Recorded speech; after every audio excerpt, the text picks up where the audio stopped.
درودی فستندازهای پاکی یکی موندی. چرا تفاوته تو ماتریکس دلیلش واضحه. ما همه به هم نیازمند. این داره به عنوان یک کد به ما داده میشه. یکی الان شاید به اون خانم حق بده، یکی شاید به آقای حق بده.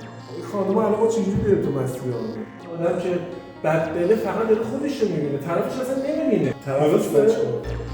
طرفش کاری نمیتونه بکنه.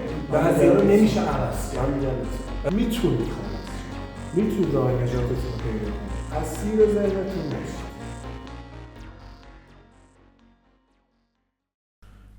یه کلیپی از فیلم پیرپسر، حالا یه تیکش هم اگه بشه میذاریم تو کلیپمون، در مورد یه دیالوگی از پدر حامد بهداد. میگه که من رفتم دختره رو پیدا کردم، من رفتم تو کارش، بعد تو میخوای از چنگ من درش بیاری؟ چی تو خودت دیدی؟ دنیا واسه آدمایی مثل من طراحی شده. تو با خوب بودن نمیتونی به هیچی برسی. تو جز خوب بودن کار دیگه نمیتونی بکنی. یعنی از ناچاریته که خوب باشی. دیالوگو باید که من دیدم دست به دستم شده بود. دست به دست شده بود. بین همه کامنتارم میخوندم، خیلی زده بودن درست میگه. ولی ما از اون بار همیشه تو گوشمون کردن، تو ناخودآگاهمون، که بار کج مقصد نمیرسه. یا مثال داریم میگه گر نهد خشت اول معمار کج تا ثریا میرود دیوار کج. دیوار کج که بعد بریزه. بله. حالا این فیلم ها، ولی تو واقعیتمون هم دیدیم آدمای بیرحم، آدمایی که خدای نکرده کلاهبرداری میکنن، از این دادگاه به اون دادگاه میرن، تو ظاهر میبینیم به همه خواستهاشون میرسه. ماشین خوبشون رو سوارن، مسافرتاشون رو میرن، لباسای خوب تنشونه، عکس‌ها تو جای قشنگ میذارن. این آقا امیر، اگه ما بخوایم توی مسیر آگاهی بیداری با اون کسی که این کلیپو دیده بگیم بابا اینی که داری نشونت میده اصل قضیه نیست، چی باید بگیم به مخاطب؟ یعنی بعد باشیم؟ الان من تو ببوسیم این کارو بذاریم کنار، بریم در مورد کلاهبرداری و شیوه هایی که مثلا چجوری میشه قانون دور زد صحبت کنیم؟ بالاخره تو مخاطب ما هست دیگه. اون سکانس داده حالش بد شده، میگه من که خوبم نکنه ناچار خوب باشم. من نمیتونم بد باشم، نمیتونم دروغ بگم. چی داریم بگیم بهشون به نظرت؟ این واقعا یه کلیپی بود که خیلی عمیق بود و خیلی ها رو اذیت میکنه. خیلی، یعنی آدمایی که واقعا سعی میکنن تو زندگی راه درست رو برن به چالش کشیده میشن که واقعا الان ما جوونیمون رفت. آفرین. و خوب بودیم، آفرین، اشتباه کردیم، بعد از اونجا به بعدش اگه آگاه نباشی، ایمان نداشته باشی، از اونجا به بعدش دیگه واسط میشه جهنم. همش ذهن درگیر میشه که از اینجا بعدش که تا اشتباه رفتم حالا برم بد شم، حالا میره یا بد میشه یا جهنمه دیگه واسش اگرم بخواد خوب باشه. هر روز این سوالی میاد تو سرش. یعنی این فیلم ها کسی که توی این مسیر نباشه ببینه خیلی خطرناکه. خیلی خطرناکه فیلم. حالا من میدونی چی فکر میکنم؟ من میگم ما اگرم ببینیم کسی که داره کار بدی انجام میده، حالا مثل پدری که تو اون فیلم پیرپسر بود، ما یه بعد زندگیشو داریم میبینیم. درست. یعنی ما اون بعدی داریم میبینیم که اون به اون خانومه با اون ترفنده و حیله هاش رسید. دقیقاً. پسرشو دور زد. ولی بعد دیگر رو نمیبینیم که جفت پسرشو از دست ما اصلا داد. بصیرت رو نداریم که همه چیز طرف زندگی طرف رو ببینیم. ما فقط داریم یه ظاهری از هر کسی رو میبینیم. یه بود که با چشم سر مقابل ده. ما میدونیم اون شب میخواد بخوابه، تو فیلم نشون میداد نیم کیلو تریاک بعد بخوره بکشه تا بخوابه. دقیقاً. اون آرزوش بود یه روزی مثل پسر خودش سرش میذاره رو بالش خوابش ببره. دقیقاً. یا آرزوش این بود که یه روز اون شیشه های مشروبی که تو اون قفسه ها چیده بود و قلوب نره بالا که حالش خوب بشه. اون کسی که داری سکانس رو می‌بینی تاییدش کنی، تمام ابعاد زندگیش رو رفیق نگاه که نمیشه هم دید، نمیشه هم فهمید. ولی تو فیلم داره به ما کد میده یه قفسه پر از مشروبات الکلی. دقیقاً. پسرش واسه که بخوان حالشو بگیرن مواد مخدر اون تریاکاشو جمع کردن. شما دیدی اون حالشو؟ پس دنیا واسه آدمای بد ساخته نشده. آدمای بد توی بعدی بله به اهدافشون میرسن، چون اراده خیلی سنگینی دارن، با اون بد بودنشون انرژی وحشتناکی میگیرن و شما دیگه هرچی بخوای بهش میرسی. میکنیم ابعاد دیگه هم داره. زین حالا ما میخوایم بفهمیم که چی کار باید بکنیم تو زندگی که عذاب نکشیم، یعنی با این موانع و مشکلاتی که سر راهمونه چجوری رو در روشیم که عذاب نکشیم. من حرفم اینه که ما هر کسی یه پارادایمی داره، یعنی در مقابله با مشکلاتش یه دیدی داره، ما این دیده رو باید عوض کنیم.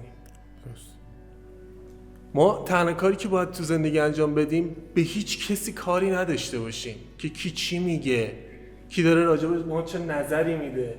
ما باید کار خودمون، چیزی که فکر میکنیم درسته رو انجام بدیم، حالا بقیه هر نظری دارن. یعنی ذهن قضاوتگر از خودمون بگیریم با تلاش، با نه خودمون قضاوت کنیم نه قضاوت دیگران اصلا واسه ما مهم باشه.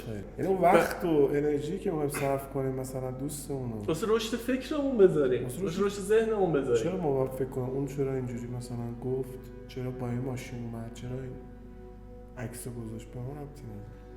ما تمام دوربینامون رو بیاریم رو خودمون، یعنی زوم کنیم رو خودمون. هر روزی که از خواب بلند میشیم خدا رو شکر کنیم که یه روز دیگه داریم واسه زندگی. دقیقاً. و اینکه رو خودمون کار کنیم، یک ورژن بهتر. همین شاید باورت نشه، ما اگه هر روز در سال 1 میلیمتر تغییر کنیم، هر سال 365 میلیمتر تغییر کرد. یه شما فکر کن هر روز ما 1 میلیمتر لاغرتر شیم، 1 میلیمتر پرتر شیم، 1 میلیمتر مهربونتر شیم، 1 میلیمتر دقیق‌تر شیم، 1 میلیمتر کاری‌تر شیم. هر بعدی که فکر کنی 1 میلیمتر. دیروز یه لغت یاد گرفتی، در روز 2 تا لغت بفهم. من یادم با خودشون داداش تنها نمیشه. تنها شدن بعدش میاد که تو فکر میشینی میکنی. آفرین.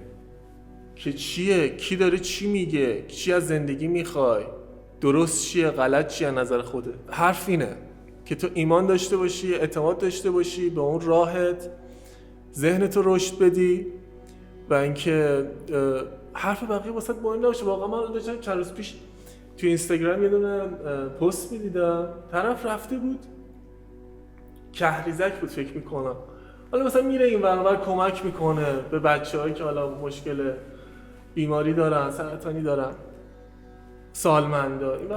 دیدم اونا.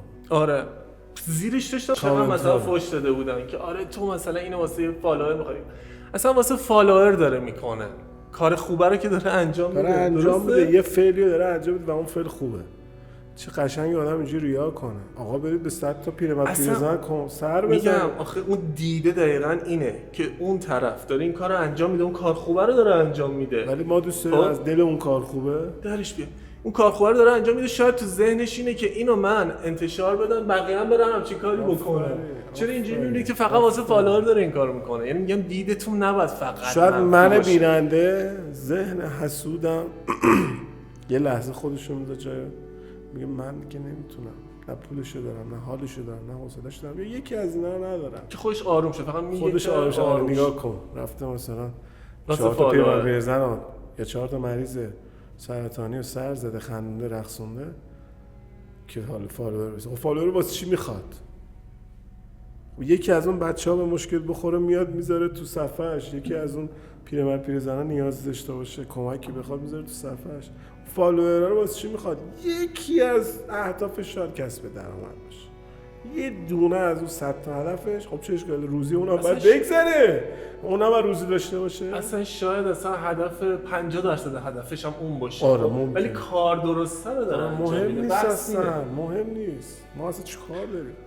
ما توی بحث آگاهی قشنگیش دقیقا همینجاست که همه چیش پله به پله است. آفرین. وقتی ما به این قضیه، به این درک میرسیم که هیچ حرفی واسه ما مهم نباشه، کار درست انجام. کار باید انجام بشه. شما یه تیرکمون رو بردار، به یه سیبلی فکر کن داری هدفگیری میکنی و پرتاب میکنی.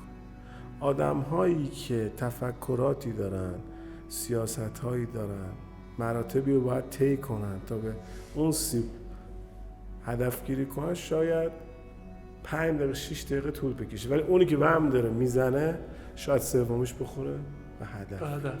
یعنی کار داره انجام میشه. من نمیگم دیمی رفت تو کار، برو تو دلش، توکل به خدا، ایمان داشته باش به خودت و تواناییات، برو تو دلش انجامش بده. اگرم خدای نکرده شکست خوردی، به نظر من بازم برنده، چون شکست رو تجربه کردی و یه مرحله به پیروزی نزدیکتر شدی. باز از نظر من تو این مسیرم فکر میکنم بازم برنده، چون یه راهی مثل ادیسون میگفت، یه راهی واسه پیدا نکردن و اختراع نکردن لامپ برق من پیدا کردم که این رو باعث میشه من نرم سمتش. ببین دیدو دقیقاً آگاه دیگه اون آدم. ما از این بحثمون 2 چیز میگیریم که یکی اینکه فکر کنیم، بشینیم با خودمون تنها شیم فکر کنیم و اینکه انجام بدیم. یعنی آدما بیشتر ضربه‌ای که میخورن و میرن تو بعد حسادت و حالا خراب کردن و بقیه، به خاطر اینکه تنبلیشون میاد مسخره کنن. چون راحت ترین کار واسه آروم کردن اینه دیگه. دقیقاً.